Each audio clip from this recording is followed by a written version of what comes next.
Olá, seja muito bem-vindo à nossa jornada de conhecimento, de crescimento e de estudo compartilhado do livro de Provérbios. Hoje, como você pode ver, nós iremos falar a respeito dos princípios contidos nos capítulos 5 e 6 a respeito da vida sábia. Vocês se recordam que eu comentei em vídeos passados que o livro de Provérbios é uma coletânea de princípios, de ensinamentos a respeito da vida correta, da conduta alicerçada na vontade de Deus. Dessa forma, ao nós praticarmos isso, nós mostramos, evidenciamos o caráter de uma pessoa que teme a Deus. Afinal, o temor ao Senhor é o princípio da sabedoria. E o conhecimento de Deus é a busca do conhecimento, do discernimento. Ao longo desta aula, deste vídeo, nós iremos abordar um pouco mais a respeito disso. Quais são as características, os aspectos, os atributos e que mostram que nós estamos de fato numa conduta sábia. Ao longo desses 2 capítulos do vídeo de hoje, nós certamente iremos entender a partir daquilo que Salomão nos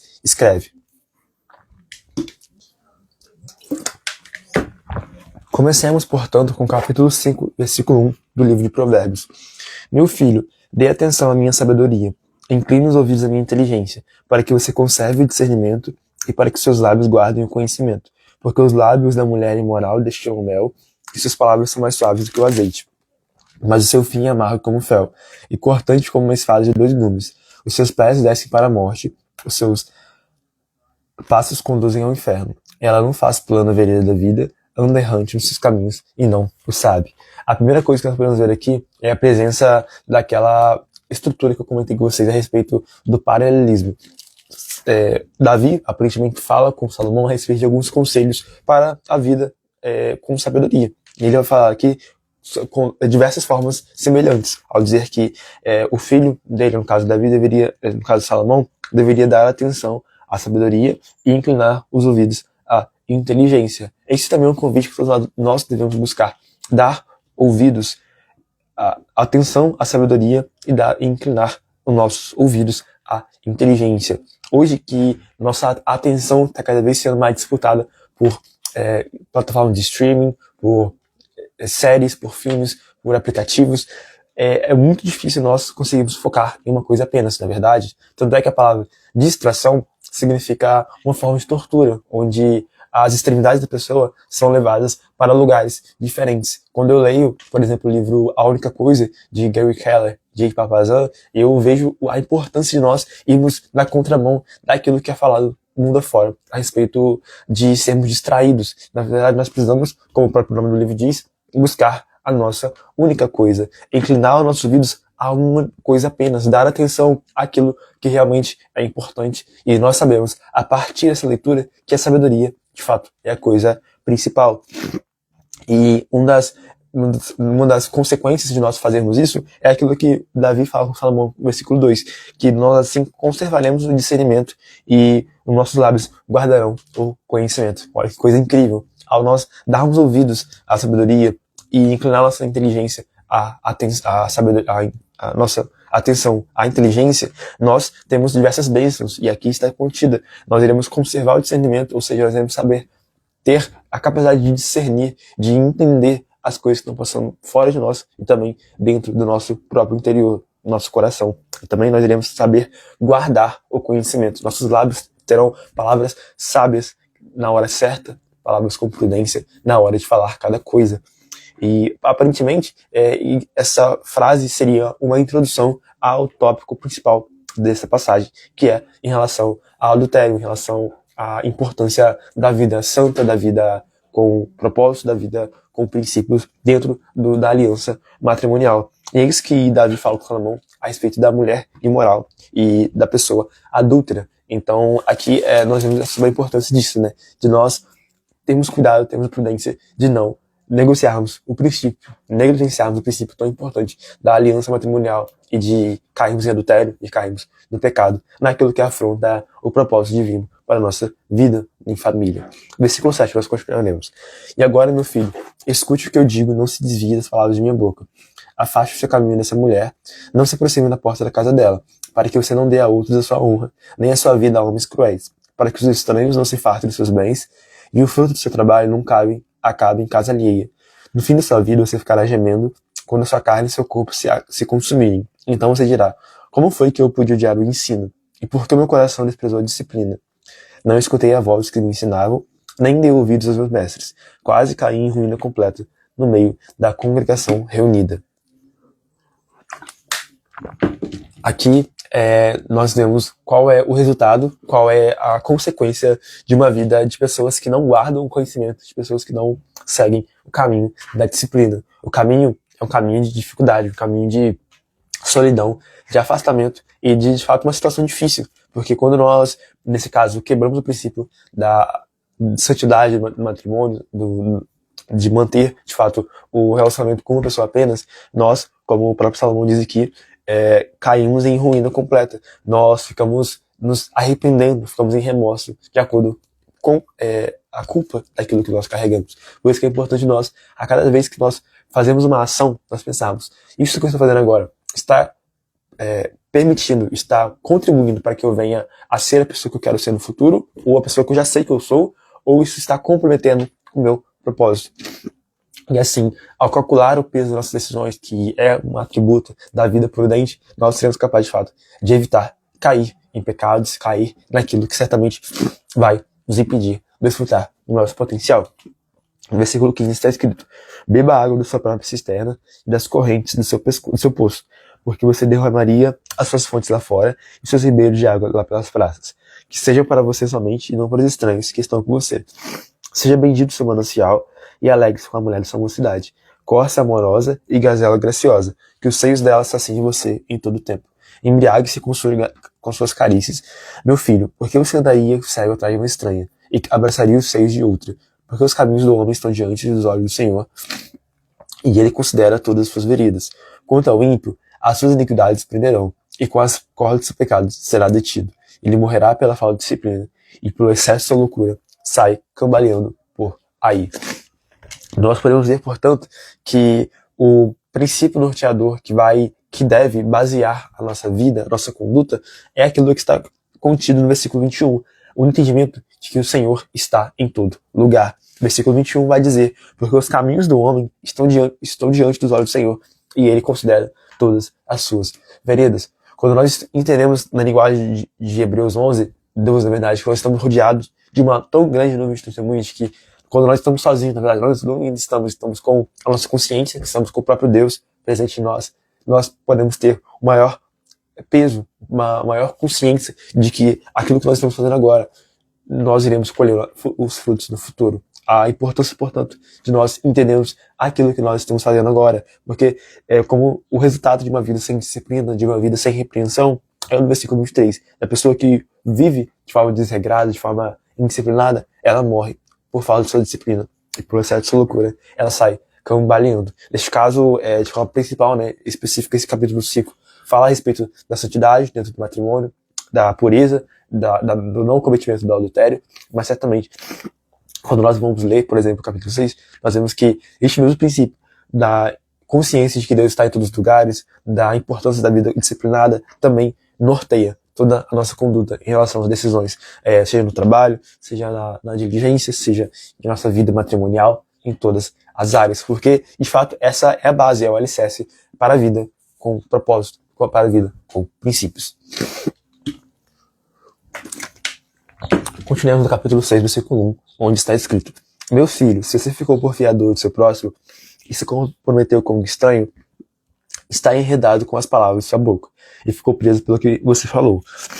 Agora, meu filho, faça o seguinte para se livrar, pois você caiu nas mãos dessa pessoa. Vá, humilhe-se e importune seu próximo. Não se deite para dormir, não descanse seus olhos.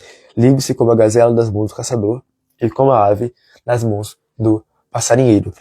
A definição da palavra mentoria significa a transferência de mentes, o ato de uma pessoa mais sábia, experiente, transmitir a uma pessoa mais jovem, uma pessoa mais inexperiente, o conhecimento e a sabedoria que esta pessoa adquiriu ao longo dos anos.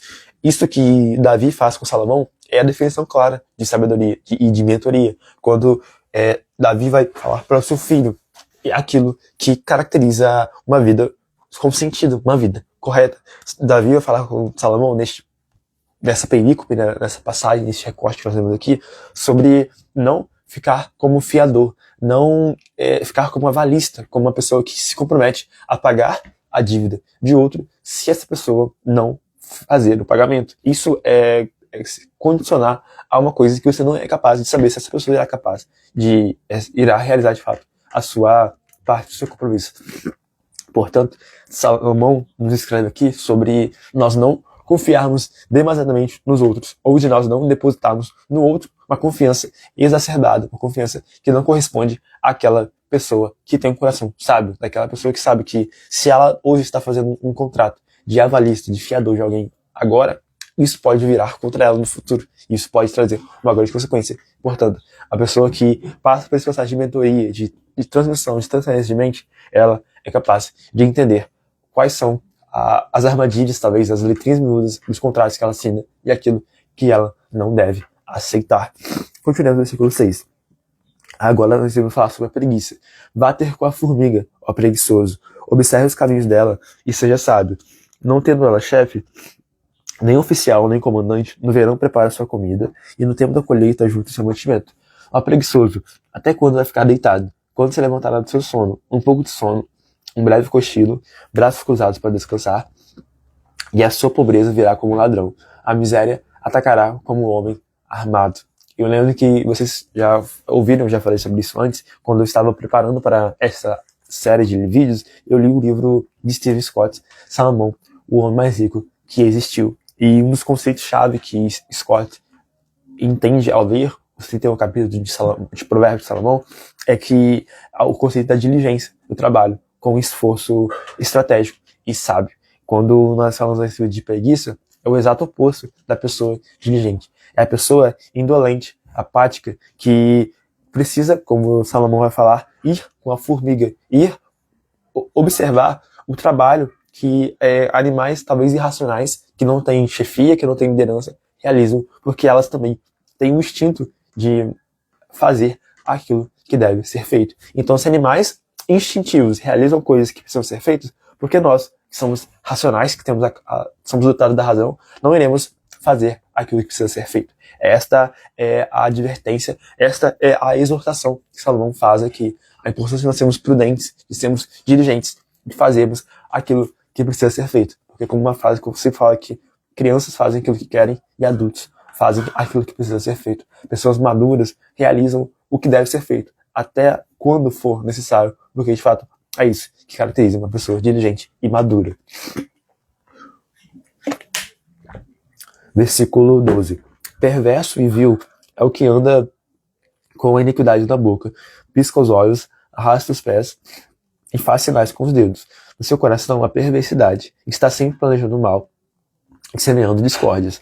Por isso, a sua destruição virá repentinamente, de um momento para o outro. Ficará irremediavelmente arruinado. 6 coisas o Senhor odeia, e uma 7ª sua alma detesta: olhos cheios de orgulho, língua mentirosa, mãos que derramam sangue inocente, coração que faz planos perversos, pés que se apressam a fazer o mal, testemunha falsa que profere mentiras e que semeia discórdia entre irmãos. Você se lembra que eu disse que o tema da aula de hoje são os princípios da vida, sabe? E, portanto, uma das formas de nós entendermos aquilo que deve ser feito é também entendermos aquilo que não pode ser feito. E é isso que nós vemos também nessa passagem, ao falar sobre a maldade, sobre a pessoa que anda com a iniquidade, com o pecado em sua boca, que fala com palavras que venham a ferir os outros, que agem, que atuam de modo a transmitir e a, de fato, trazer uma maldade, trazer uma condenação, uma pecaminosidade e trazer uma coisa nociva para o seu próximo. E essa é a constatação que Salomão faz aqui, que no coração das pessoas há perversidade e elas sempre estão planejando o mal. E talvez elas possam estar desfrutando de um bem agora, mas no final, como o versículo 15 diz, elas irão sofrer as consequências do seu pecado, do seu juízo. Como vai falar aqui no versículo 15. A sua destruição virá repentinamente. As pessoas que vivem sem princípios, elas não têm uma base que as fundamenta. As pessoas que não andam em propósito, elas podem ser distraídas por qualquer motivo. E é por isso que elas, por não terem o alicerce sólido com o qual elas podem viver, que no caso é o bem, a prática do bem, uma vida com a conduta honesta e íntegra, elas irão, de fato, ser retiradas de um momento para o outro, devido à sua conduta incorreta. E a conclusão dessa passagem é a passagem clássica das coisas que Deus odeia e a sétima que ele abomina. O Senhor odeia o orgulho, ele rejeita os orgulhosos, mas concede graças aos humildes. O Senhor odeia a língua mentirosa, porque, como Jesus diz no Evangelho de João, o diabo é o pai da mentira. Ele mente desde o princípio. Quando nós deixamos a vida de verdade e passamos a praticar mentira, nós saímos da orfandade e passamos a ser filhos de pura adoção do próprio Satanás, que é o pai da mentira. Além disso, o Senhor odeia os mãos que derramam sangue inocente, pessoas sanguinolentas, pessoas irascíveis, pessoas que trazem mal, que planejam o mal contra o seu próximo. E também é isso que no versículo 18 diz: aqueles que fazem planos perversos, aqueles que utilizam da sua razão, do seu intelecto, da sua inteligência para fazer o mal. Por exemplo, aquilo que Hitler fez ao instaurar o Holocausto nazista, ele utilizou de vários especialistas que podiam usar da inteligência deles para fazer o bem para a humanidade, mas eles fizeram planos perversos. E quão grande será a consideração de pessoas que trocam aquilo que deveria ser feito, na verdade, que usam do bem para o mal. E por fim, no versículo 18, a condenação é para as pessoas que se apressam a fazer o mal, mais uma vez, pessoas que são que cometem o mal contra o outro, pessoas que tiram a vida dos próximos, pessoas que, de fato, tiram a vida, seja com palavras, seja uma violência verbal, ou também não verbal. E, por fim, no versículo 19, são as últimas duas coisas, que são a testemunha falsa, que prefere mentiras, mais uma vez, a prática da mentira, do engano, da falsidade, e depois aquele que semeia discórdia entre os irmãos, aquele que faz contendas, aquele que não faz para trazer paz, que não age para trazer paz, mas, em contrapartida, traz guerras. E esta também é uma conduta que é avessa ao próprio Filho de Deus, ou daquele que pertence ao reino dos céus, como nós vemos quando Jesus vai dizer no Sermão do Monte, que é bem-aventurados aqueles que são pacificadores, porque serão chamados filhos de Deus. É o exato oposto às pessoas que estão descritas aqui, na verdade. Os pacificadores são pessoas que promovem a paz, que buscam não a tranquilidade da apatia emocional, mas a paz, que talvez é necessário sim ter um confronto, ter talvez uma ação ativa para trazer a paz, que também é o oposto da conduta da pessoa que fere a santidade divina. O último texto que nós iremos ler nessa manhã, ou seja, o horário que você está assistindo essa aula, é o versículo 20 ao 35, onde está escrito: Meu filho, guarde o mandamento de seu pai e não abandone a instrução de sua mãe. Tenha-o sempre amarrado no seu coração, pendure no seu pescoço. Quando você andar, esta instrução o guiará. Quando você se deitar, ela o guardará. Quando acordar, falará com você. Porque o mandamento é lâmpada e a instrução é luz. E as repreensões da disciplina são o caminho da vida. Eles o protegerão da mulher perversa e das visões da mulher estranha.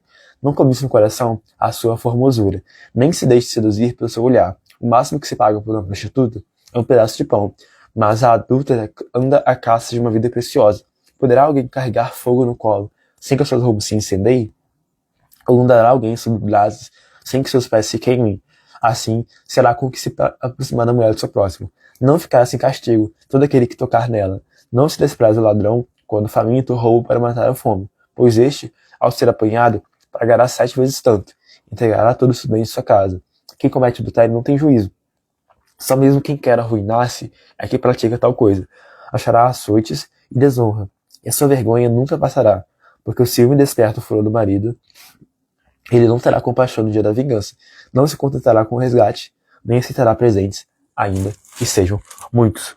A conclusão da aula de hoje, o último texto que nós lemos aqui, vai falar sobre, mais uma vez, aquilo que nós iniciamos, vai retomar o assunto que nós iniciamos a aula, que é sobre o adultério, sobre a importância da vida em santidade, pureza na aliança matrimonial. Aqui, mais uma vez, Salomão vai utilizar desse recurso da mentoria, da transferência de mente do seu pai Davi para o seu filho Salomão, quando ele vai falar sobre guardar o mandamento do pai e não abandonar a instrução da mãe, de entender que preciosa é a sabedoria, que quão valioso é o preço de uma vida sábia, que é muito mais importante do que qualquer outro tipo de recurso. Porque quando nós amarramos no nosso coração o entendimento e penduramos em nosso pescoço, de forma metafórica, o ensino, a diligência, a prudência, nós evitamos cair nos pecados que são descritos aqui, no pecado do adultério, do pecado da cobiça da mulher alheia. Porque quando nós fazemos isso, nós somos guardados pela instrução, nós somos guiados pela justiça, nós somos, como a ilustração do versículo 23, utilizando do mandamento como lâmpada de luz para o nosso caminho. Porque nós não estamos mais perdidos, confusos com a escuridão do pecado, mas nós entregamos a justiça de Deus, a santidade divina, a nossa conduta. Nós evitamos e, portanto, a partir de uma vida com repreensão da disciplina, uma vida, de fato, que vale a pena ser vivida. Que nós, ao concluir a aula de hoje, possamos praticar cada um dos princípios aqui ditos. O princípio da pureza e santidade matrimonial. O princípio de não servir como avalista, como fiador do próximo. O princípio de não praticar a ira, de não praticar as condutas que ferem ao caráter de vida. Eu espero que você possa se ajudar com esse vídeo. Se o seu foi, não esqueça de curtir, comentar, se inscrever e compartilhar, para que mais vidas possam ser alcançadas por essa mensagem de despertamento. Até a próxima, tenha um bom dia.